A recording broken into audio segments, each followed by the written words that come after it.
Now, here's one tool you can use. Right now, there's several tools used. One right now, the most widely used meaning measure is developed by my friend Michael Stagner. He'll be here today. He'll be here tomorrow today. It's what called meaning life scale. Basically, he measures two things. One is the meaning, how much meaning do we have, and other one is measure striving for meaning searching. Okay, the two components. For example, older people might have higher meaning but lower in meaning searching because they already know what they want.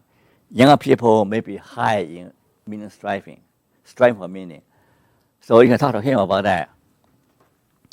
But my thing is PMP is very interesting because I just don't agree that we can just armchair psychologists with a group of graduate students say, hey, what items should we put in to measure meaning? I just don't feel good about that. A professor in ivory tower with a group of graduate students develop a meaning scale.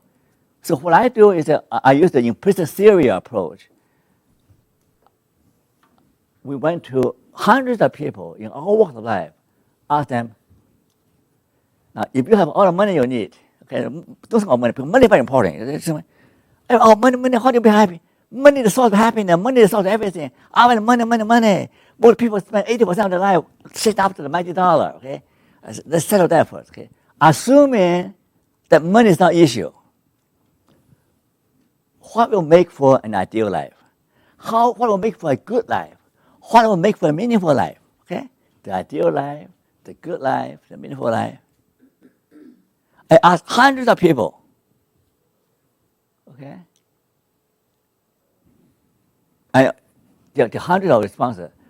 All of them can summarize to 7 things: achievement, relationship, intimacy, acceptance, self-transcendence, religion, spirituality, and fair treatment. Now, that can be conceptualized as character strengths. Okay. Now, interestingly, the 7 things are also important for happiness or well-being. Because meaning and well-being are kissing cousins, or two sides of the same coin. Okay. The same 7 sources also sources for well-being, for happiness. Okay. So Mira has replicated that with Korean, and Yoshi has replicated that with Japan, and another student of mine replicated that in Chinese population, and another student replicated that in Indian population, and another some people replicate that in Eastern Europe. So basically, from all over the world, people say, well, these are the things we need to be happy. These are the things we need to feel my life meaningful. Okay?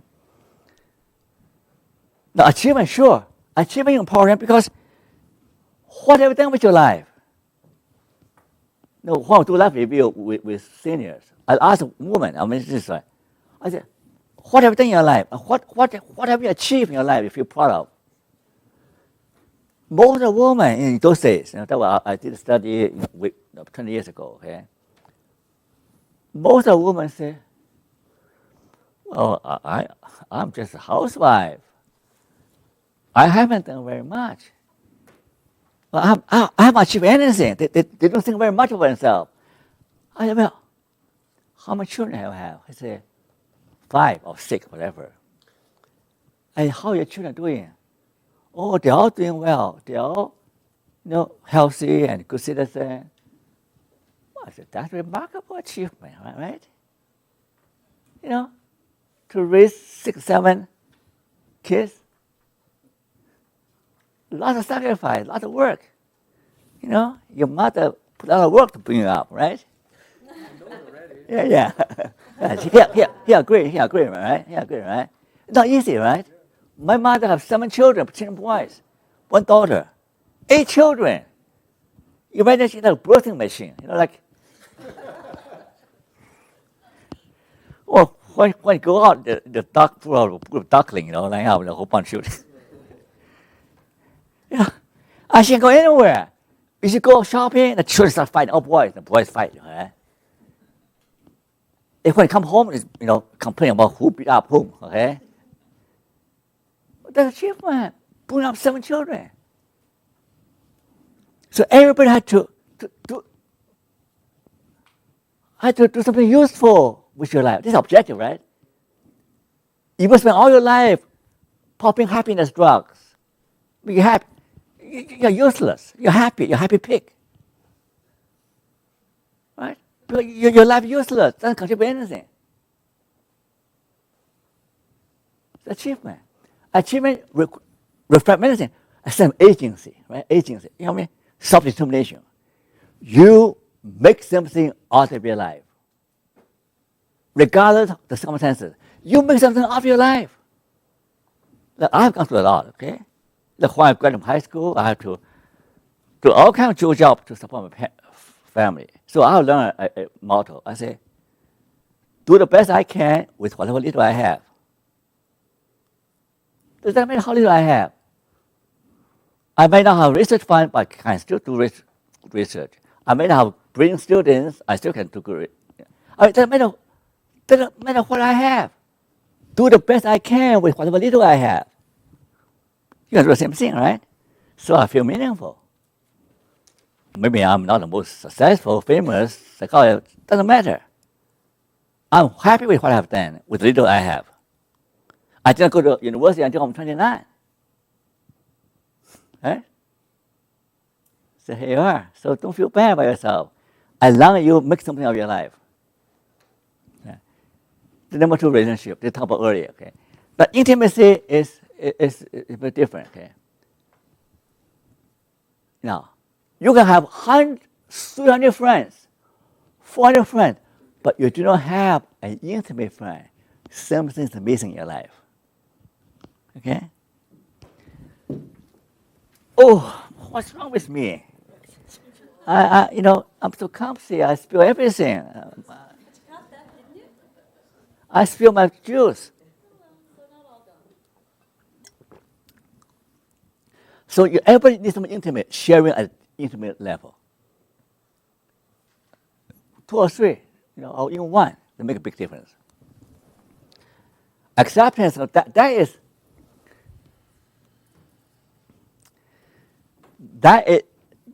thing.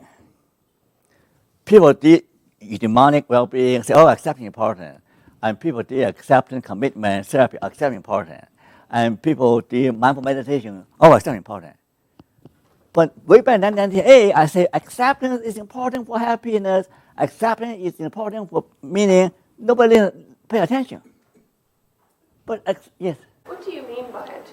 Do you mean that you accept your life, or do you mean that you accept you accept you accept your own limitation. You accept your own limitation. You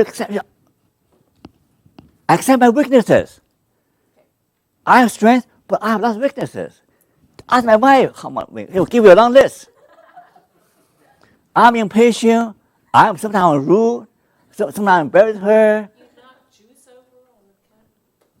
I'm crazy. Oh, she's perfect. Okay. But anyway, this is one thing I do all the time. I don't know how to.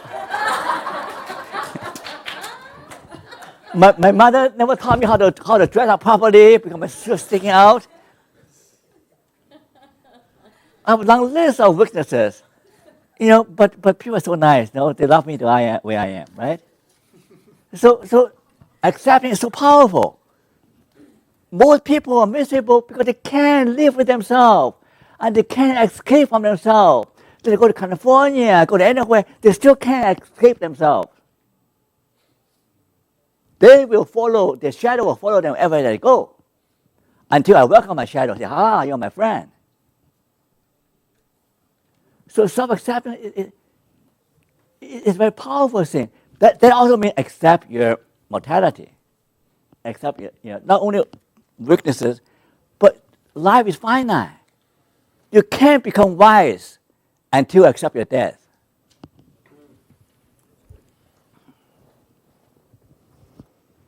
The Bible says what? Number the years of your life, right? So you live wisely. The wisdom Martin Heidegger. So you can't live authentically. You know, I think I would like to tell Martin Seligman the same thing, that you can't have authentic happiness without confronting your death. You can't.